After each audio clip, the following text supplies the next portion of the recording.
سے خوبصورت بنتی ہے،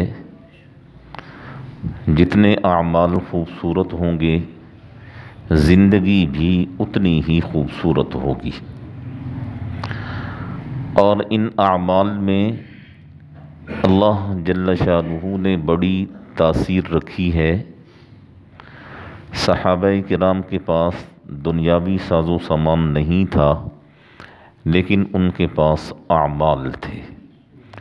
یہی وجہ ہے کہ پرسکون زندگیاں انہوں نے گزاری ہیں، اور جب کسی صحابی کی موت آئی ہے تو اس نے لوگوں کو یہ بتایا ہے، فزت برب الکعبہ، رب کعبہ کی قسم میں اعمال کر کے اس دنیا سے کامیاب ہو کر جا رہا ہوں۔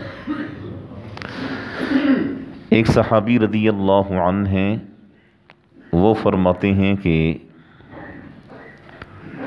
میں قرآن مجید کی 4 مخصوص آیات پابندی سے تلاوت کرتا ہوں، اور یہ میں نے آپ صلی اللہ علیہ وسلم سے سنا ہے۔ آپ صلی اللہ علیہ وسلم نے ارشاد فرمایا کہ جو شخص یہ 4 مخصوص آیات دن کے کسی بھی حصے میں تلاوت کرے گا، اللہ جل شانہ اسے موت کے علاوہ ہر چیز سے محفوظ رکھیں گے۔ اگر وہ رات کو تلاوت کرتے ہیں تو رات میں بھی اللہ جل شانہ اسے موت کے علاوہ ہر چیز سے محفوظ رکھیں گے۔ یاد رکھیں، ایک تو ہماری زندگیوں میں سکون نہیں ہے، اور دوسرا ہمیں یہ جو وبائی مرض کرونا آیا ہوا ہے اس سے بہت زیادہ ڈرایا جا رہا ہے۔ تو اگر ہم اعمال کے ساتھ زندگی بسر کریں گے تو یقین مانیے اللہ جل شانہ ہماری حفاظت فرمائیں گے، اور اعمال بھی یقین کے ساتھ کیجیے۔ وہ صحابی رضی اللہ عنہ فرماتے ہیں کہ وہ 4 مخصوص آیات میں جس دن تلاوت کرتا ہوں میں بے فکر ہو جاتا ہوں، پرسکون ہو جاتا ہوں۔ میرا دل مجھے کہتا ہے کہ سوائے موت کے اور کوئی چیز تمہارے قریب نہیں آئے گی۔ تو اس صحابی رضی اللہ عنہ سے پوچھا گیا کہ وہ 4 مخصوص آیات کون سی ہیں؟ تو انہوں نے فرمایا کہ ایک تو سورہ فاطر کی دوسری آیت، ما یفتح اللہ للناس من رحمہ فلا ممسک لها وما یمسک فلا مرسل له من بعدہ وہو العزیز الحکیم۔ ان سے پوچھا گیا کہ حضرت دوسری آیت کون سی ہے؟ تو انہوں نے فرمایا کہ سورہ یونس کی آخری آیات میں سے ایک آیت ہے، وَإِن يَمْسَسْكَ اللَّهُ بِضُرٍّ فَلَا كَاشِفَ لَهُ إِلَّا هُوَ وَإِن يُرِدْكَ بِخَيْرٍ فَلَا رَادَّ لِفَضْلِهِ يُصِيبُ بِهِ مَن يَشَاءُ مِنْ عِبَادِهِ وَهُوَ الْغَفُورُ الرَّحِيمُ۔ ان سے پوچھا گیا حضرت تیسری آیت کون سی ہے؟ تو انہوں نے سورہ ہود کی وہ آیت تلاوت فرمائی جہاں سے 12واں پارہ شروع ہو رہا ہے، وَمَا مِن دَابَّةٍ فِي الْأَرْضِ إِلَّا عَلَى اللَّهِ رِزْقُهَا وَيَعْلَمُ مُسْتَقَرَّهَا وَمُسْتَوْدَعَهَا كُلٌّ فِي كِتَابٍ مُبِينٍ۔ تو ان سے پوچھا گیا کہ حضرت چوتھی آیت؟ تو انہوں نے فرمایا کہ سورہ طلاق کا پہلا رکوع جہاں مکمل ہو رہا ہے اس کی آخری آیت کا آخری حصہ، سَيَجْعَلُ اللَّهُ بَعْدَ عُسْرٍ يُسْرًا۔ یہ 4 مخصوص آیات ہیں۔ اور مزیداری کی بات یہ ہے کہ دیکھیے، ہم میں سے ہر آدمی زندگی کی تنگیوں کا جب شکوہ کرتا ہے تو ان میں سب سے پہلے ہم رزق کی تنگی کا ذکر کرتے ہیں۔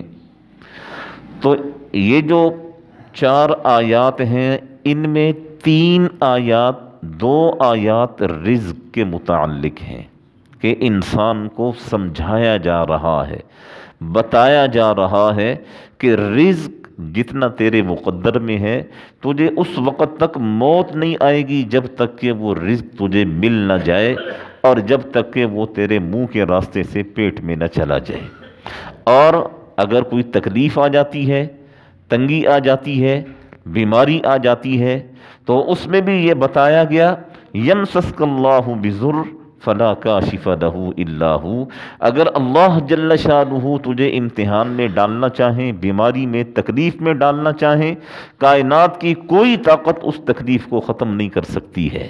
وَإِن يُرِدْكَ بِخَيْرٍ، اور اگر اللہ جل شانہ نے تیرے ساتھ بھلائی کا ارادہ کر لیا ہے، فلا راد لفضلی، تو اس بھلائی کو تجھ سے کوئی دور نہیں کر سکتا ہے۔ یہ انسان کے عقیدے کی بھی اصلاح کی گئی ہے، اور ایک پرسکون زندگی بسر کرنے کا بہترین ایک نسخہ ایک صحابی رضی اللہ عنہ نے بتایا ہے۔ اگر ہم اس نسخے پر عمل کریں گے تو انشاءاللہ ثم انشاءاللہ یقین کے ساتھ عمل کریں گے تو اللہ جل شانہ پرسکون اور بہترین زندگی ہمیں عطا فرمائیں گے۔ پھر سن لیں وہ 4 آیات کون سی ہیں۔ سورہ فاطر، یہ 22ویں پارے میں ہے، اس کی دوسری آیت، ما یفتح اللہ للناس من رحمہ فلا ممسک لہا وما یمسک فلا مرسل لہ من بعدہ وہو العزیز الحکیم۔ اور دوسری آیت سورہ یونس جہاں مکمل ہو رہی ہے، اس کی آخری جو 3-4 آیات ہیں، یہ آیت ان میں ہے وَإِن يَمْسَسْكَ اللَّهُ بِضُرٍّ فَلَا كَاشِفَ لَهُ إِلَّا هُوَ وَإِن يُرِدْكَ بِخَيْرٍ فَلَا رَادَّ لِفَضْلِهِ يُصِيبُ بِهِ مَن يَشَاءُ مِنْ عِبَادِهِ وَهُوَ الْغَفُورُ الرَّحِيمُ۔ اور تیسری آیت، یہ 12واں پارہ جہاں شروع ہو رہا ہے، سورہ ہود، 12ویں پارے کی پہلی آیت، وَمَا مِن دَابَّةٍ فِي الْأَرْضِ إِلَّا عَلَى اللَّهِ رِزْقُهَا وَيَعْلَمُ مُسْتَقَرَّهَا وَمُسْتَوْدَعَهَا كُلٌّ فِي كِتَابٍ مُبِينٍ۔